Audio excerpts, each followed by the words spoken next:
Hi, guys. Um, my name is Joseph Duff, and I would like to welcome you guys to the AutoCAD Civil 3D and Carlson software webinar. So far, we got about 20 attendees that have showed up, so people are going to probably come in and out over the next hour of this presentation. If you'll notice, you have a box where you can place questions, and I'll see them directly. I'll try to get to those as they come in. But if I don't get to it immediately, we do have some space provided towards the end for kind of a question and answer session. So it's 11 o'clock now, so let's get started. Like I said, my name is Joseph Duff, and I'm the Infrastructure Technical Specialist here at Applied Technology Group. I have been a surveyor / field engineer for Arkansas-based companies doing heavy highway construction layout, boundary surveying, lot surveying, storm and sanitary layout, as well as assisting in both field and office operations, doing various design work, as well as field preparation work, getting field crews, data files ready for project implementation. I've been an advanced user of AutoCAD software applications, as well as Carlson Office and Field software. And while most of my experience in the surveying industry has been with Carlson, I created this presentation with the hopes to change the perception of AutoCAD as a whole within the surveying industry, because a lot of times we hear that Civil 3D doesn't have a place in surveying. Little background about myself is a lot of times as a party chief or field engineer, when I received files for projects, they wanted me to implement them immediately. I was often not given a whole lot of time and very strict time limits to implement any new projects or project changes. And as great as Carlson and other products are as far as functionality is concerned, none really offered a solution for time efficiency as well as what I've seen with Civil 3D. And sometimes that can be as big a deal to surveyors as points are. Especially control points. And there was a lot of nights that I'd stay up till 2 a.m. creating files and preparing for the next day's stakeout just simply because I didn't have enough time to do it. And today we're going to kind of go over some of those features and functionalities of Civil 3D. I'm going to talk about them a little bit briefly, and then I'm going to show you in the software itself some of the great things that I have discovered as a surveyor. AutoCAD Civil 3D uses dynamic entities and objects to produce a more connected workflow and to assist in making revisions, RFIs, and change orders a lot more easy and a lot more efficient time-wise. The boundary surveying portion of this presentation, I'm going to walk you through very, very briefly some of Civil 3D's capabilities regarding parcels, right-of-ways, and alignments that a typical boundary surveyor encounters, as well as touch on the point management functionality within Civil 3D. This presentation is intended to be very concise rendition of the Civil 3D software. Towards the end of the seminar, we'll give you all the information you need to obtain a more thorough understanding of what Autodesk solutions, as well as training that we offer here at ATG. Like I said, I'm going to go through briefly some of these things. Parcels within Civil 3D are dynamic and provide powerful solution for surveyors to create and modify their boundary plats both efficiently and cost effectively. The workflow objects are very connected and dynamic with one another and allow for revisions across the entire workflow to happen instantaneously. Within parcels, you can also create alignments that are tied directly to the parcels, and you can also create what Civil 3D considers right-of-way parcels. The right-of-way parcels are different from a normal property parcel or an open area parcel or whatever, in that they are not they're not dynamic at all. They're static. So when you're creating parcels within Civil 3D, it's always best, for right-of-way, it's always best to have the alignment location absolutely defined. We're also going to get into a little bit of some construction surveying. We're going to discuss some surfaces existing and proposed, alignments, profiles, cross-sections, and then how to export our data towards the end of the presentation and bring that into some of the surveying software for our data collectors that you or I would have used in the field. So let's take a quick look at what Civil 3D has to offer. Over here, I've created this sample drawing, and just to kind of kick it off, we're going to discuss points very briefly. Here, I just kind of created some points as an overview, like something you might see if you were to send out to a field crew to go locate your corners to your property, and then bring in that field data into the drawing. The point system within Civil 3 is all managed over here within the prospector, as well as all of your alignments, your sites, any networks, pressure and pipe networks, catchments, whatever you're creating. It's all handled and controlled and stored in this prospector. You've got a settings tab that will allow you to modify global settings, and you can go within the drawing and modify independent properties of specific objects by themselves. So you also have the surveying tab over here where you can establish your surveying databases, your equipment databases, and your figures. Your figures and your line work code sets is going to be what you have established with your field crews as far as doing field to finish type work and doing automatic line creation and things of that nature. Within the prospector and the points that you bring in, this all points group is going to be very similar to the zero layer and def points layer within AutoCAD. It's automatically there. You cannot delete it. You can kind of modify it a little bit, but it's always going to be there. I've created this webinar point group, kind of show you just real briefly some of the things you can do. You can change the way your points are displayed as far as the object that's next to the text. You can change the text very dynamically and how it'll show up on your plats instantaneously. And the thing about Civil 3D that most don't know or understand is that it's all handled by these styles right here, and this, like you see right here, and expressions, which are how the software is going to interact with your objects, interact with your data, and do your calculations.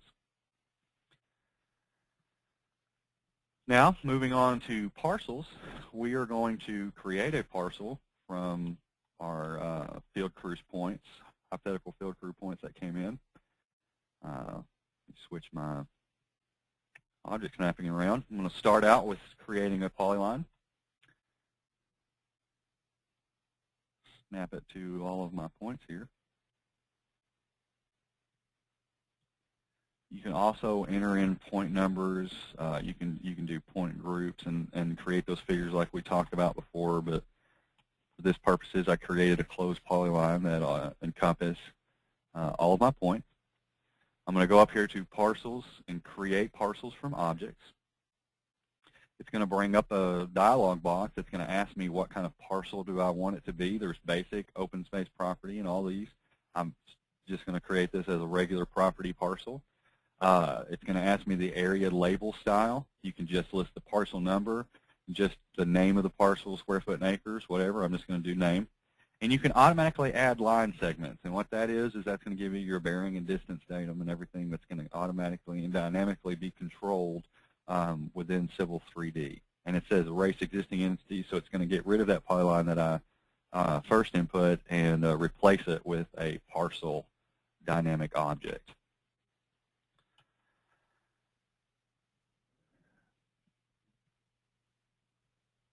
So here we have a parcel, our property that we created. It's got all the bearing and distances labeled. These are also very dynamic. You can move them up and down the object as you wish. It's right now it's centered on each object. And moving on from that, let's create just a alignment. You know, the customers contacted us and they want us to create a roadway alignment that kind of centers up on this property, and they want us to subdivide it and create some lots.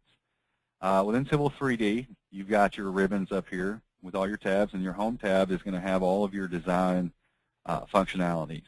And for now, we're going to click on Alignment and Alignment Creation Tools.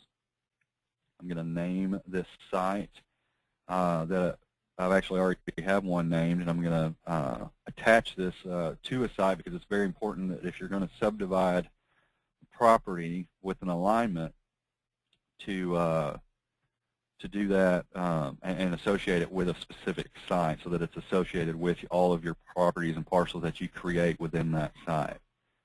There's a lot of different alignments that you can create.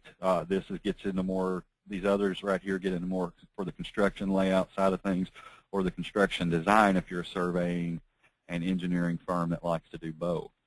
For now, I'm just going to call it a proposed. I want to show all my labels. Again, it's all very thorough. There's a lot of options. You can edit them all by just clicking that number and going through all of these property styles. For now, I'm just going to do all labels. Click OK. Change my snap functions. And it brings up this alignment layout tool. We have a plethora of them where you can manage the line, curves, and spirals and how all that is interacted and created within the drawing space. For now, we're just going to touch on this one over here. These functions here, you can create just tangent lines with no curves where it'll just have a PI listed. Or you can create tangent lines that'll automatically insert curves at all your PIs for you based on your curve and spiral data that you input right here. Many different calculation types of curve and spiral algorithms. So for now, I'm going to do tangent with curves. I'm going to hit these midpoints here to, kind of try to center it up. I'm just going to run it up, say right there, and hit enter. And automatically, Civil 3D has input all of my stationing data and created all this curve data for me and displayed that, all of it being dynamic. If I come up here and I want to change the ending station, I have a specific location that I've set out with a point or a line. I can move it. You see that it updates and adds labels for me dynamically. I don't have to go back and re-station polyline or centerline files or create polyline centerline files because it was all created for me when I first started that polyline function over here. I want to go back and set my ending station there. Okay, that's alignment. So now we've got our alignment in there, and we want to create a right-of-way. And in order to create a right-of-way, you have to have an alignment. And with that alignment, it has to be associated, like I said, with this property. And this one doesn't appear to be. So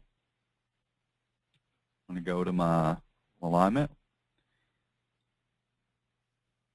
move it to a different site so that it'll associate itself with that property there.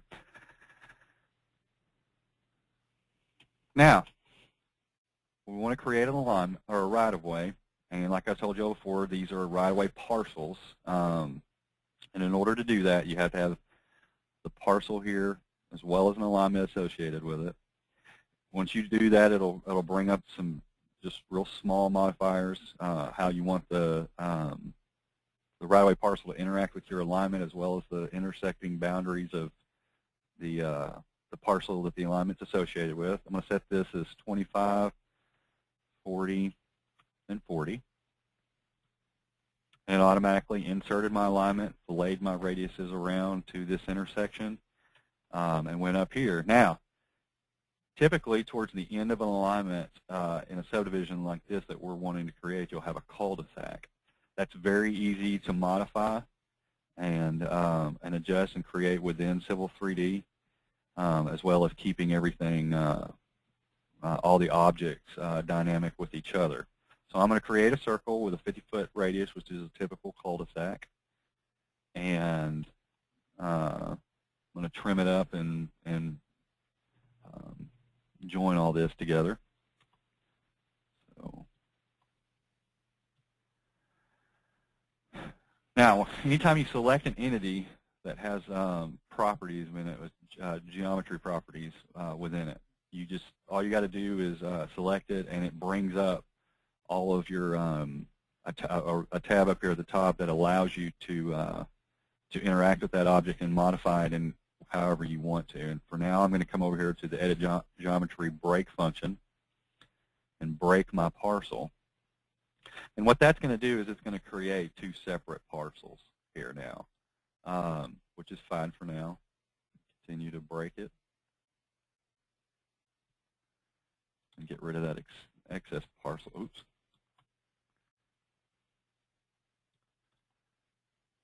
And so now I have an arc that I've created because it's a broken circle and two separate parcels. In order to combine objects to parcels, they need to be polylines or feature lines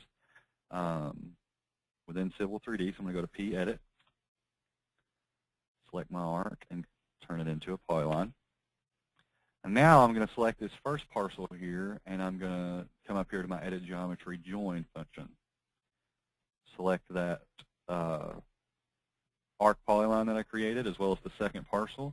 Hit Enter, and it is now a singular parcel again with a cul-de-sac right-of-way. Like we said, it's pretty typical of these types of surveys. You can come over here to the Modify tab, select Parcels, and you can go to Edit Parcel Properties, select the parcel name that you want to edit, and then the object style, I want this to actually be a road parcel, which is a right-of-way. You hit Apply, and now have officially created that as a right-of-way, non-dynamic piece that's static and locked in place unless I do the editing function that y'all just saw. Okay, now that we have an alignment, an overall parcel, and a right-of-way parcel, we can begin the subdividing process. I'm going to go back to Home and go to Parcels and Parcel Creation Tools. What that's going to bring up is, again, a whole list of functions. We're not going to get into all of them, but you can freeform and create parcels that are organic and crazy looking, or you can create parallel parcels that follow this specific frontage alignment and everything, or you can do what's the swing line, which are typical. You would use those around like within curves, or especially around cul-de-sacs. It'll swing it around a specific point, like a radius point. These are the default settings that come in. Your client's going to tell you that he wants a minimum frontage of 75 feet or whatever, 50 feet. For now, we're just going to go with the default settings and show you how malleable this is. It brings up a list asking the parcel styles. This time I'm going to create a single family. And I'm going to have it automatically create my bearing and distance data, and I want it to list the parcel number.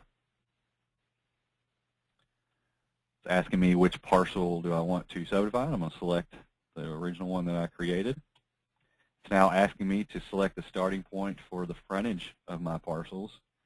You could follow this all the way around, or you just move over here and it comes back around automatically and follow that frontage. I have it right now set to automatic mode is on. I'm actually going to turn that off because I don't want to create this entire parcel or subdivide this entire parcel for now. It could be for phasing reasons. The remainder distribution, because we all know that sometimes, the last parcel is not going to be exactly like all the others. And what I like to do is just redistribute the remainder amongst the parcels that are already created. Just kind of give us an even frontage distance and area within our parcels. If you wanted to do it just for a specific length, this frontage command, I could have selected it here at this endpoint, came up and stopped it at, say, the beginning, middle, or any point within this radius, and then I could have had my automatic on, and it would create a list of parcels or actual parcels for me automatically and instantaneously. But for now, I'm going to leave my automatic mode off and I'm just going to approve each individual parcel as they are created by the software. So the next command it's asking you is where do you want your base starting angle to be, and I'm going to select the angle of this line. And as you can see, it didn't really doesn't have a really parallel. We've got a little line here that's kind of jogging back towards the southwest. So it's asking me right down here at the bottom if I'm accepting this result or not. I'm going to go over here and say I want to bump that up to 75 feet to get out of that radius for the frontage. I don't want to mess with the frontage offset.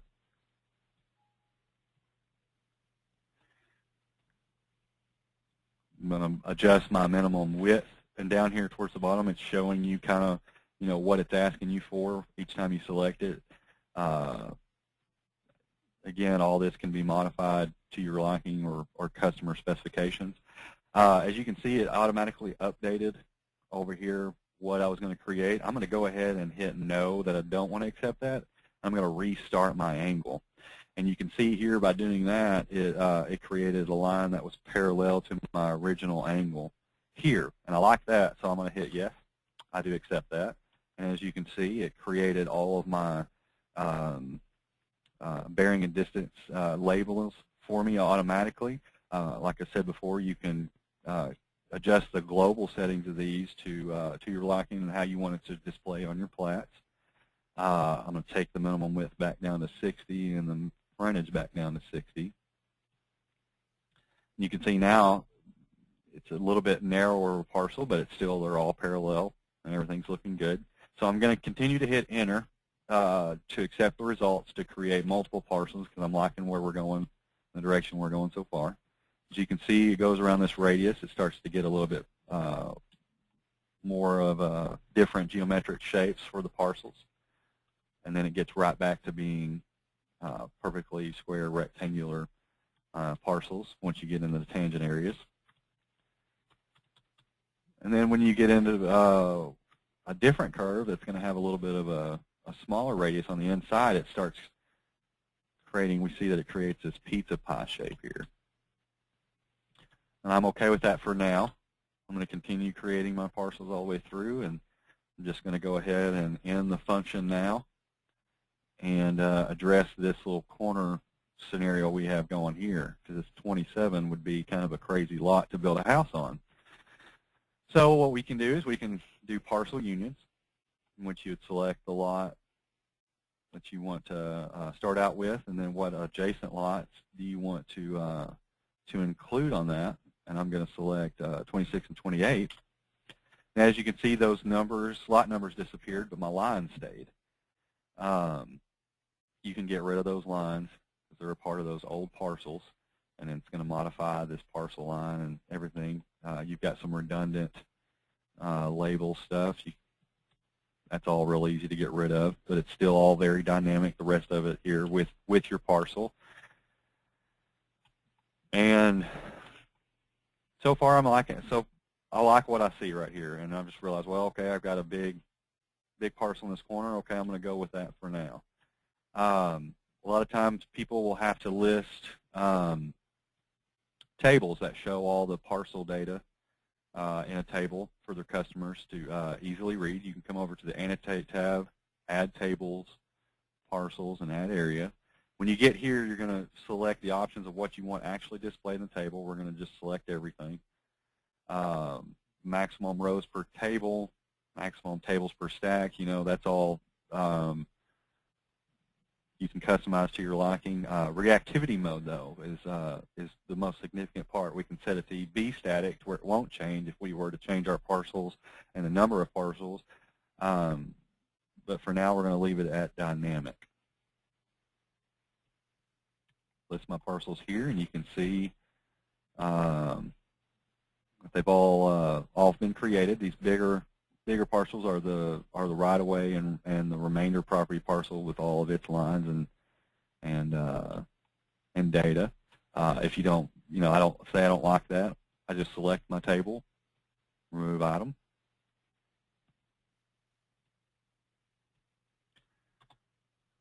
Hit OK, and they're automatically gone. But so we've kind of noticed that over here we jumped from 25 to 27 and 31. And you think, oh, I have to go back and renumber all of these labels individually. The great thing about Civil 3D again is it has those kind of things in mind. I can go to renumber, rename, starting with point number 1. Just kind of draw a line through all the parcels that I want to renumber. Hit enter. And enter again, and it automatically went with my renumbering defaults. And you can see here we went 23, 24, 25, and 26. And it also renumbered this to point number 1, which is our starting lot.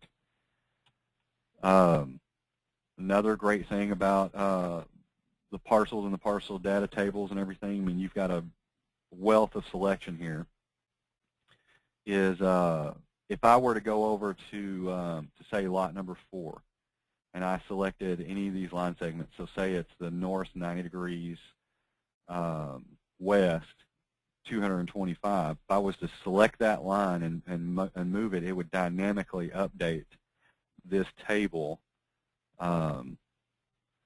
listing here. So here's that north 90 degrees line, 225 feet distance for the bearing and distance, and say I want to just kind of move it a little bit north.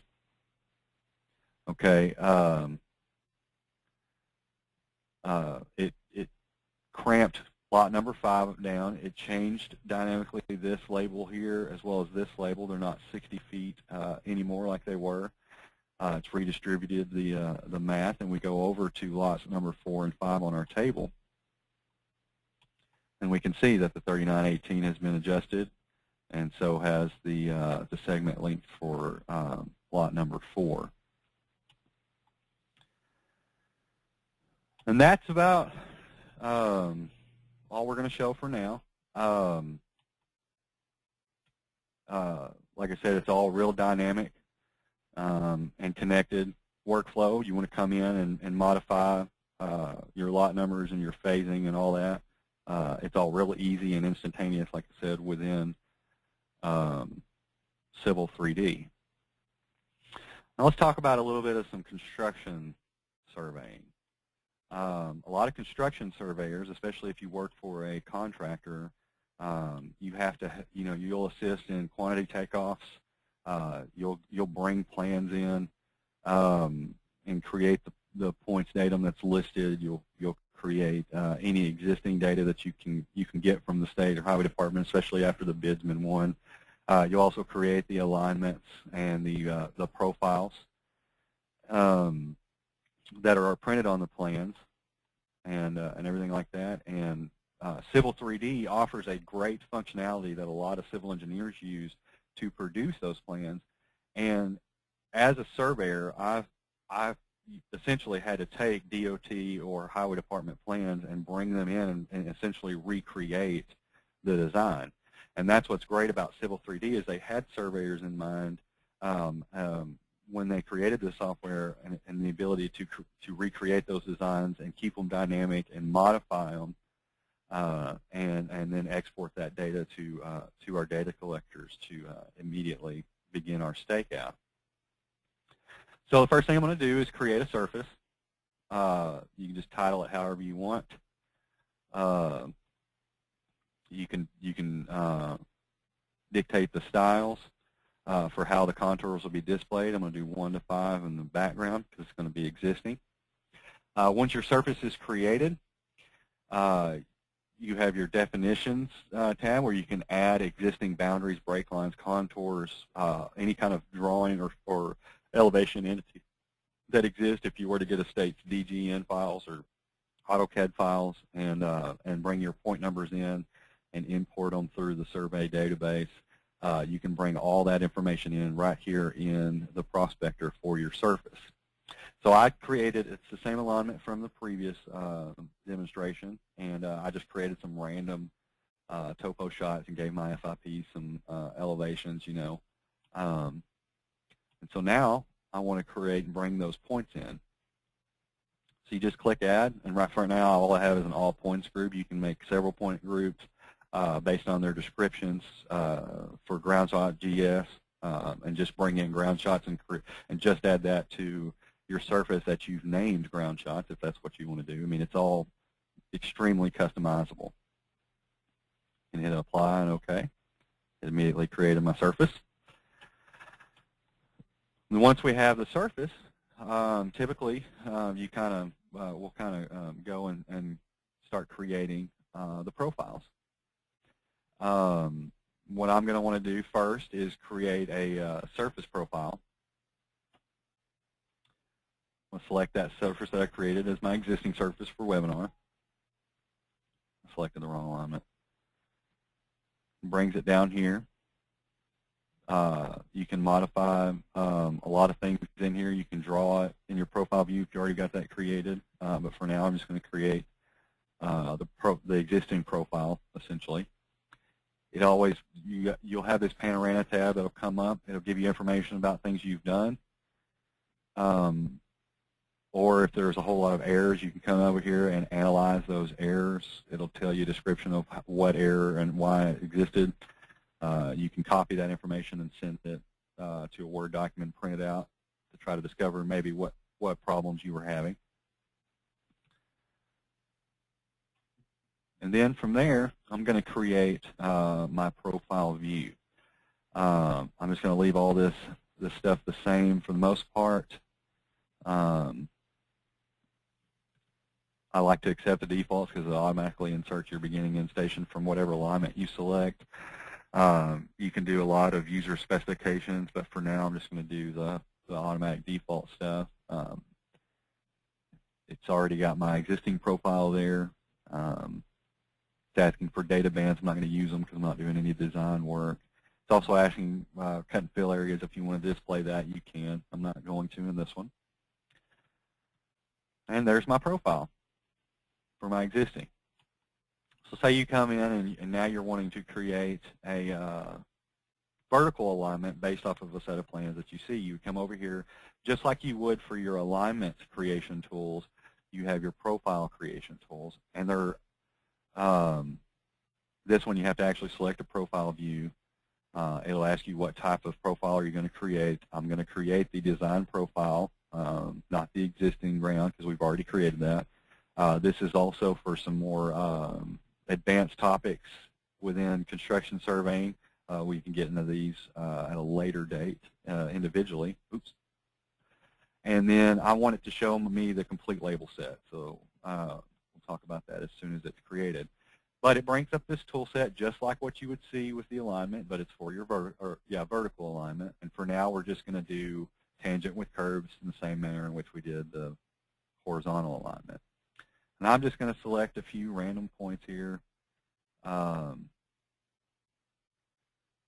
this profile. You can actually input this data from a set of plans.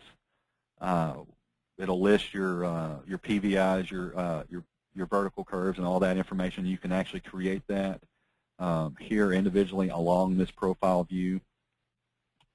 But like I said, for now and for time purposes, we're just going to snap some of that together. We'll move the data down some so we can view it a little better. And here you can see it automatically created my curves. It created my PVIs and everything. That's what you'll see whenever you create your design from your state DOT plans. And you'll be checking back against your station and your PVI elevation as well as the start and stop stations and everything like that, if that's the detail in which you're given from the highway department. You can also select a label if you don't like what it's displaying and you want to actually produce something that maybe you want to talk about in a meeting or anything. You can actually hit this edit label text and it'll bring this up, and you've got a dialog box that you can select over here and just say begin station instead of grade break. That's all we're going to cover with Roadway. Let's move on to creating assemblies. Assemblies are what you guys will think of as typical sections And it's going to be used. It's used in Civil 3D to create the cross sections from the cross section views and the sample lines, groups, and all that stuff. You have different options about your coding and everything like that. Your codes over here, you can modify this before you create the data and everything, or you can go ahead and create it and always come back to those modifications. It's going to dictate how it's displayed and rendered if you were to do printings, but it's also got this handy feature of pay items.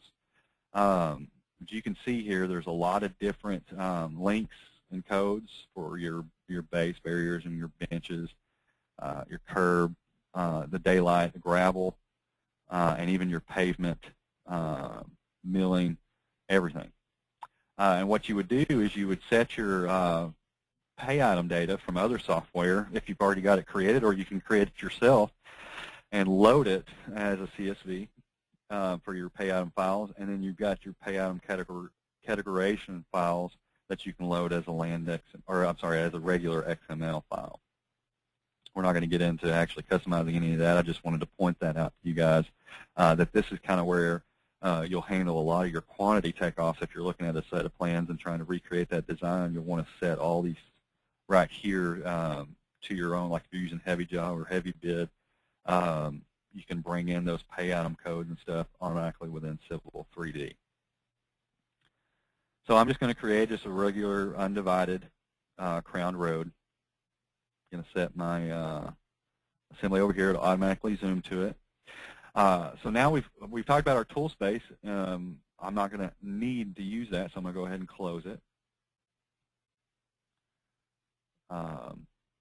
And open my tool palettes, which is going to have all of my assembly creation tools. It's very thorough, very complete list of a lot of things that you can automatically create. And even if you create these,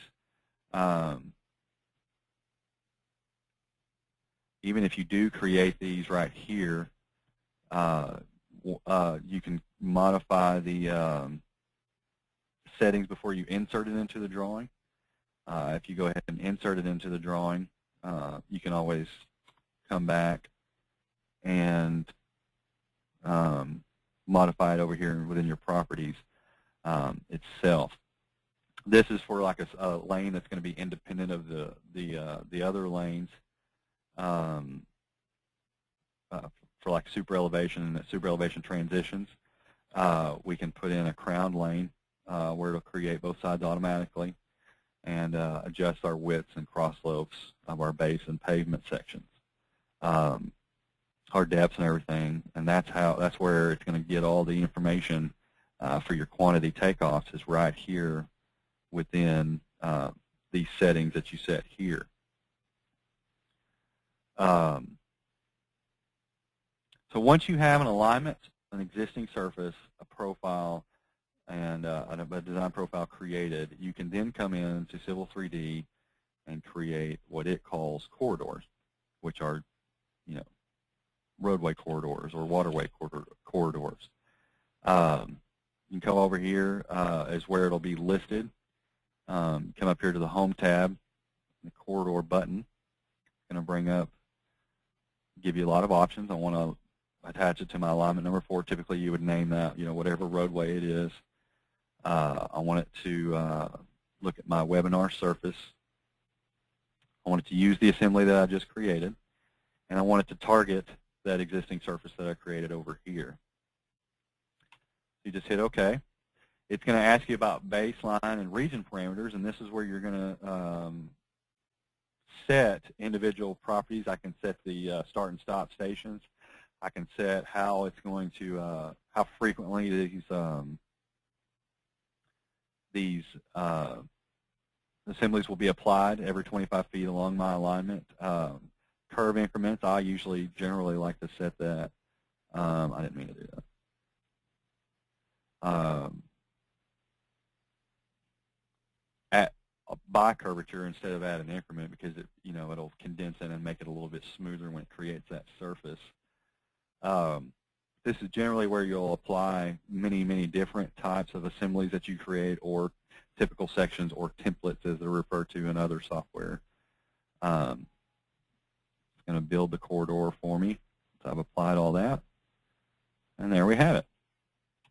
Like in the other one, we had a right-of-way cul-de-sac portion here. You can create those here in the Civil 3D by creating an alignment along that curve and then setting sub-assemblies that'll be, say, half of this or what have you. It also has dynamic capabilities like what we were discussing earlier.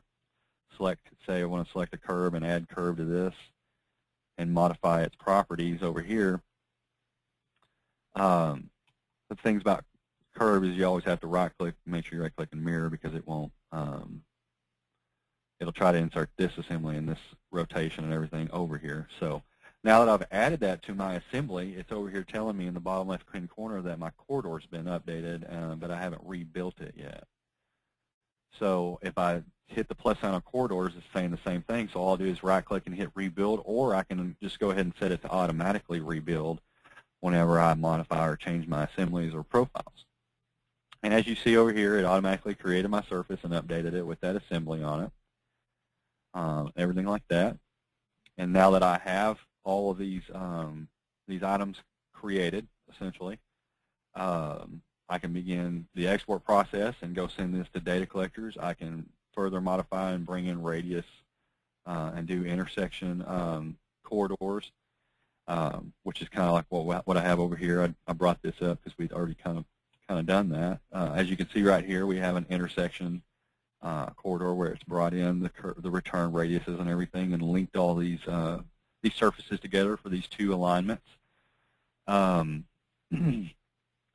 Under my accent place corridor, you tell it it's not going around this knuckle or to this cul-de-sac. That's, like I said, that's where they'll all be modified in your baselines. I can add this baseline here to that alignment.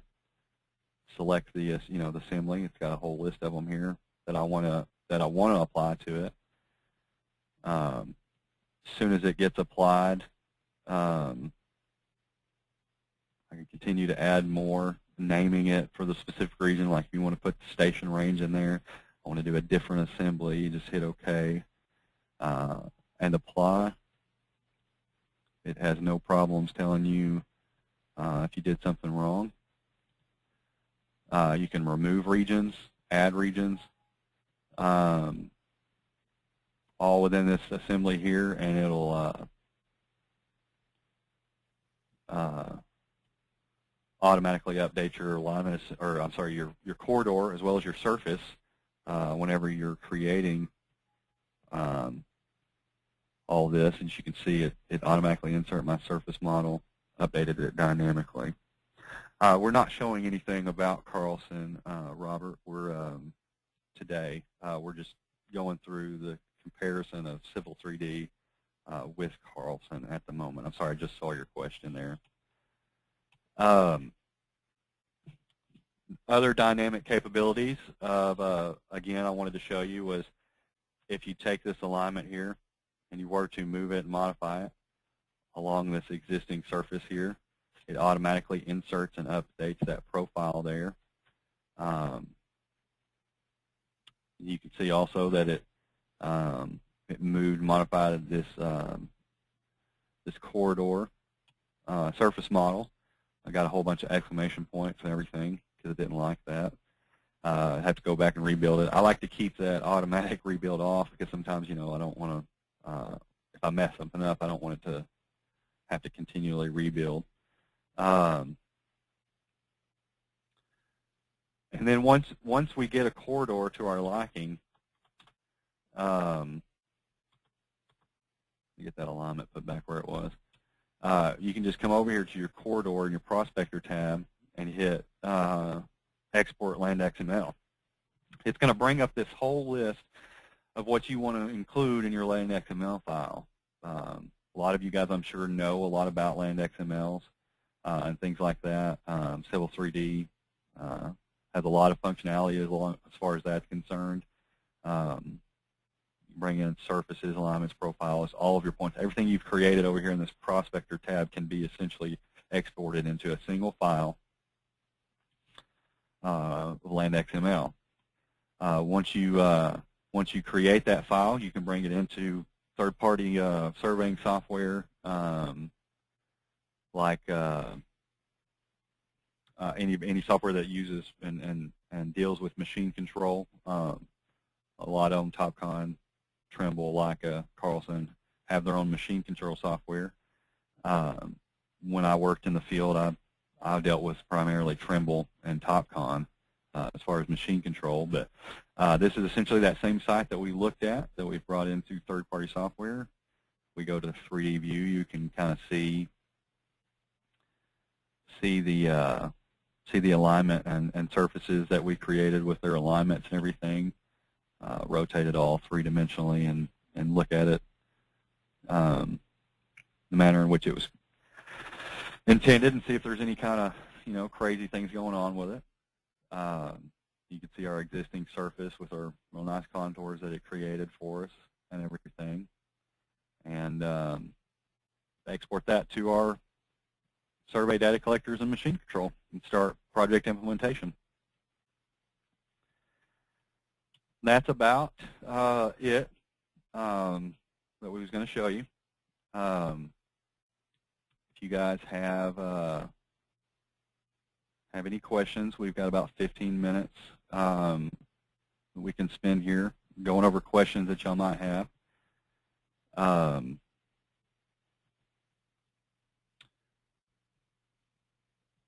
We also, if you don't think of any questions or whatever, immediately you can contact us at these email addresses as well as this phone number, and we'll get you set up with your appropriate account manager. Yes, I can, John. That was a great question. You can drive the corridors. That's real easy to do. A lot of different softwares have the ability to get on your alignment and drive your surface. Civil 3D is not any different. You can see that the surfaces here with your curb and gutter and everything. You hit play, and it starts driving along it. You can modify the way this all looks, the colors and everything like that. It essentially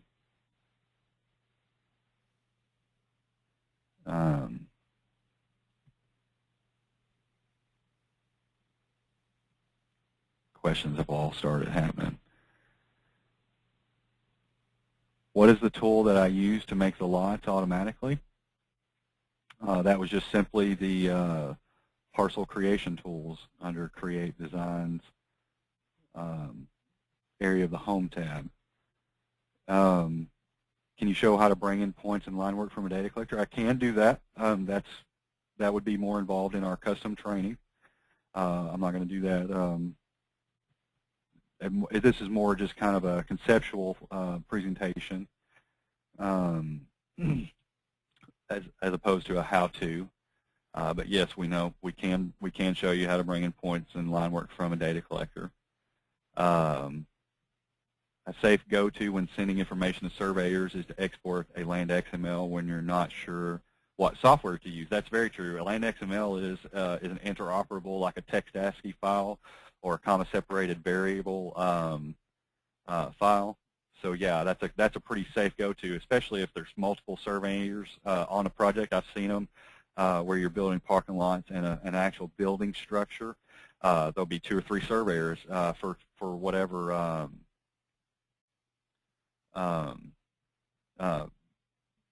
actual contractors doing the work sometimes, and one might be using TopCon, the other one might be using Trimble or Carlson or Civil 3D, and land.xml provides that interoperability that allows all those softwares to communicate and talk to each other. You can use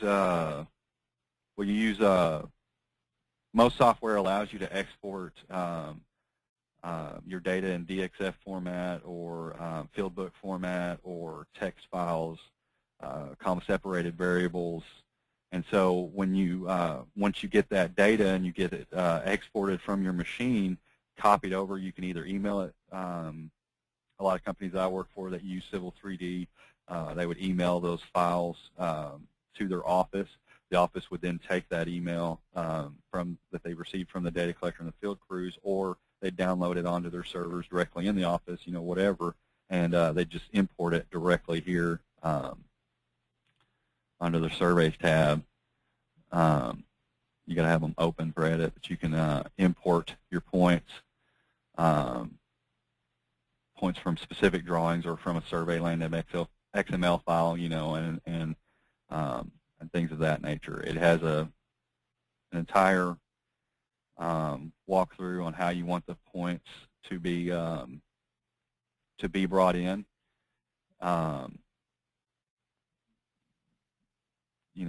Once you have those files selected, I'm not going to do a whole lot of it, but you can come in here and select how the point file is actually being interpreted. It'll give you a little bit of a preview. Once you get through that, it has some additional import options for bringing your survey data in. And your equipment databases, you can come in here and customize this, giving it its name, its description, the units that it's in, international foot or U.S. foot, how the angles are measured, and all this, the differing software that's specific, or differing measurements and properties that are specific to your, say it's an EDM or total station, what have you.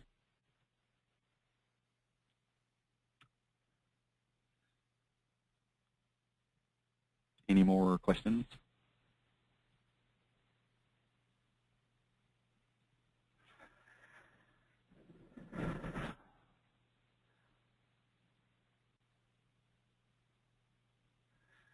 When receiving survey data is one way better than the other. It just depends. It really depends on what type of survey data you're bringing in and what type of survey it's going to be.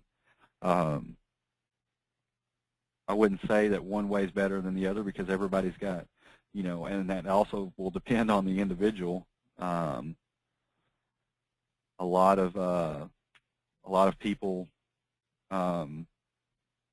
just have their own set way that they want to bring points into their office and things that way, and so I wouldn't say there's one is better than the other. It just, like I said, it really would depend on the individual itself.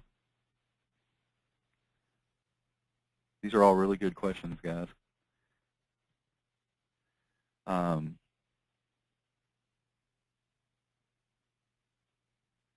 We can kind of, if y'all want, we can kind of move this to a more personable discussion and everything. You can ask me technical questions and stuff individually and things like that with the stuff that's on your screen. Again, just wanted to make sure that y'all are aware of that. Our technical sales team is ready to receive your calls, and they'll probably be getting a follow-up call at the end of this webinar, either this afternoon or early part of next week.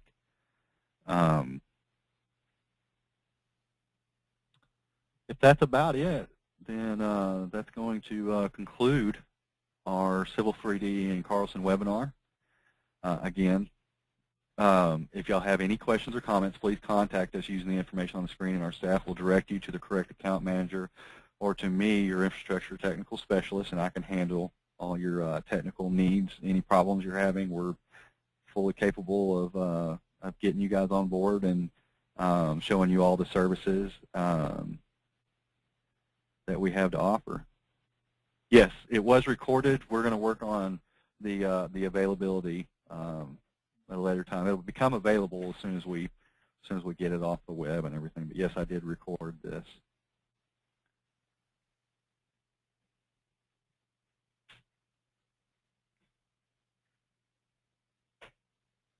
Yeah, GoToWebinar creates the recordings. It's recording everything on the screen that you are seeing, and I can go back and watch them. I can. I don't know if you guys can. I don't know how that works on y'all's end of things. I'm just from a presenter's perspective.